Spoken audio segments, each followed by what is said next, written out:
I'm Carol Pavliska, and this is Write Away Vlog. I'm going to talk about what inspires me as a writer.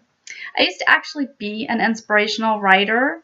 I was a contributing author to several inspirational anthologies. I wrote a family humor newspaper column for years, and I blogged extensively about attachment parenting 5 unschooled children. In those days, inspiration literally struck. It would slam into me, it would wash over me, it would pour through me, and I was compelled to write. When I made the switch to fiction, I discovered that inspiration was a lot more subtle. In fact, it was sneaky. I have to go looking for it. Luckily, looking for it mostly just means paying attention. I pay attention to the way things make me feel. If something cracks me up, if something terrifies me, if something strikes me as being exceptionally curious, I will stop and I will say to myself, what would happen if? And sometimes that develops into a story. My soon-to-be-released debut novel is called Color Me Crazy. It's a contemporary romance, and it features a synesthete musician. He sees every sound he hears as colors. He can smell ideas. He can taste words. He's in constant sensory overload. And I was inspired to create him when I met a synesthete musician.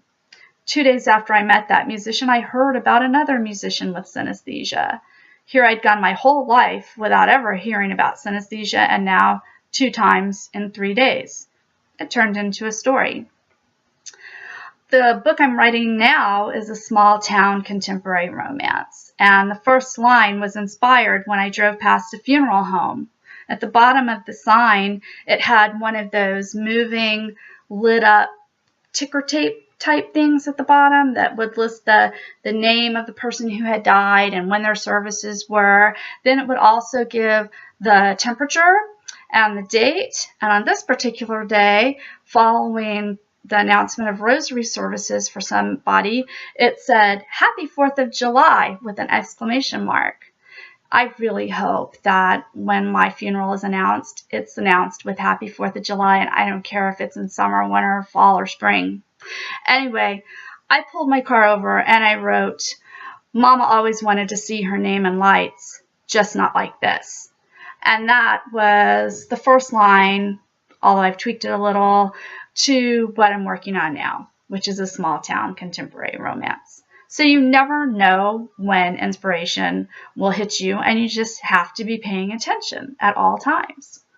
The other thing I do for inspiration when I'm writing is read exclusively within my own genre. When I'm not writing and I'm not working on something, I read extensively outside my genre. But when I'm writing, I have to stay within it because you don't want to read anything I've written while I'm reading Haruki Murakami's Japanese sci-fi because my romance will not be sexy. So that's what I do. Pay attention, read inside my genre. Thanks.